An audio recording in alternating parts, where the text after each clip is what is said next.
السلام عليكم كننا بكني ريوشا فين جدما كننا هنگا ونات يوتيوب channel كي سبسكرايب يوتيوب كان رتي ونا أدادا برون صافي بيجي علاتي واول قبض واي باسبورتي والقبض إرجع سبكينيا فتا ونا هندما أسرة سنيف دبرسا فكيف تو أبولي وانكيا إجا أكما فيديو ما تدورير أجر تانكنتي جلك أبرتي تيار كيست سجارة بيسون أكهين دندا أمني نبيك تنمتي نمتين توك أوتوت إيارة كسبالي أجرتو هرارا سوسين اتجابانا سيجارات أبسيفته فيديو سا نگر سيسا اتيان سود علمو أفتامو يلمو في أفتامو جنجل شافي جوارين جدوتي سمونا خنا للي جبان أبا تجرا أفتامون إيسي كيكو إيسود جي ونقول فالك أباكو مزينين جدو أبلي وان يو فيديو نوغا واهي هادا نميچا هادا إسا وغا هدو اتو نرگين توري الرالي سني فانغباسا فيديو كان حقا غوتو تسقاسا يوتيوب channel كي سبسكرايب ودا شير gochuudhaan na of galcha dhiifama guddaa isin gaafachuu barbaada har'a utoon gama haasaa fudhadhee dhufetti darbin dura lafaa ol keenuu hunda keessan dhiifama isin gaafadha baay'een dogoggora guddaan godhee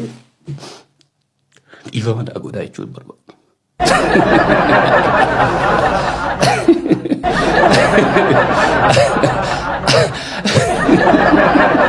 sagantaa yeroo darbe hojjedhe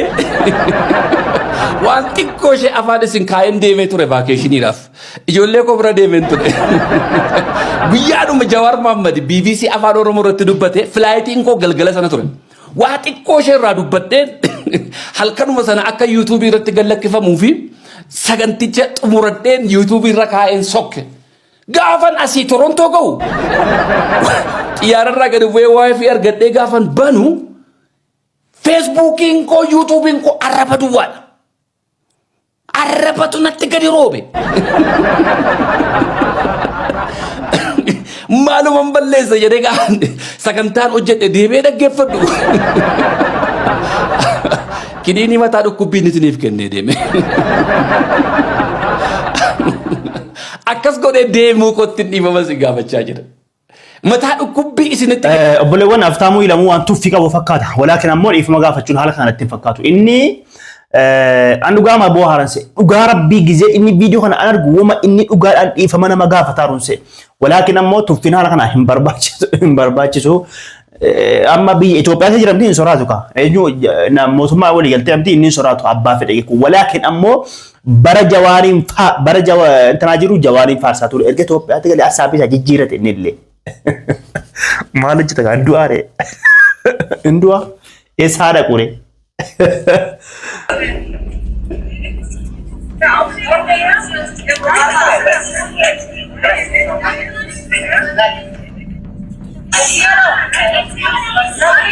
I hope I'm not sat next to her on my next flight.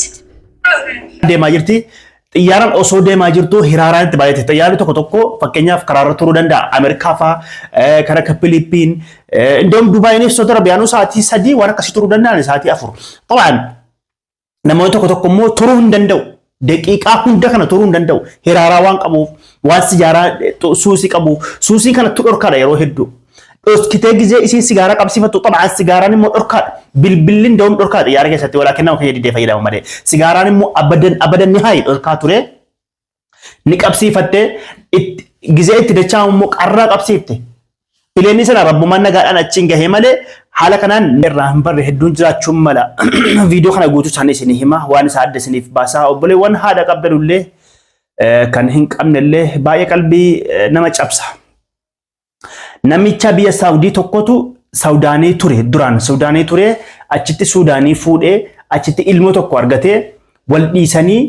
gaggabaabsee sinimaa wal dhiisanii Saawudi Arabiyaatti deebi'an biyya isaatti namichi kun erga Saawudi Arabiyaatti deebi'ee mucaan amma yaa immaa jedhee boohu kun guddatee umrii isaa guddatee baratee tapha kubbaatti gale tapha kubbaa keessatti beekamaa nama beekamtii guddaa qabu ta'e gurbaan kun erga beekamtii guddaa qabu nama beekamtii guddaa qabu ta'e waggaa 30 booda akka haati isaa jirtu itti dubbate abbaan kun duraan hin duute haati kee duuteetti yennaan mucaan kun dhiisee tapha haati futee beekamtii guddaa nama beekamtii qabudha Saawudi Arabiyaa keessatti jechuudha taphataadhaan mucaan kun erga dhiisee abbaan booda akka haati isaa jirtu itti hime. Mucaan kunis erga haati isaa jiraachuu dhagahee arguuf otuu yaaluu TV'n tokko kan maqaa isaa hin beekne yani hin beeku maqaa isaa televizyiinii tokko jechuudha. Akkuma amma ijoolleen keenya seefuunfaa waamanii nama wal agarsiisaa jiranuu akka haati kun Suudaan irraa dhuftuuf mijeessee jennaan waggaa 30 booda dhalatee waggaa 30 booda haasaa hin jirtu. Duuteetti kan beeku waggaa 30 booda haala kanaan wal arganii haadhaa walitti maratanii akkasitti bu'aa jiran jechuudha. Nama haadhi keessan duutee rabbiin jannati keetti wal isin agarsiisu kan dunyaa irratti immoo gargar baatanii bahaaf lixa jirtan immoo rabbiin wal isin agarsiisu kan ammoo sababa abbaan keessaniif haati keessa walii galuu diduudhaan isa adda bahan rabbiin walitti deebisu rabbiin haadha ofiitiin adda nama hin baasin kan du'eef immoo rabbi magfiraa dhiifama haa godhu isin jecha viidiyoo kana koppiliik sheer godha.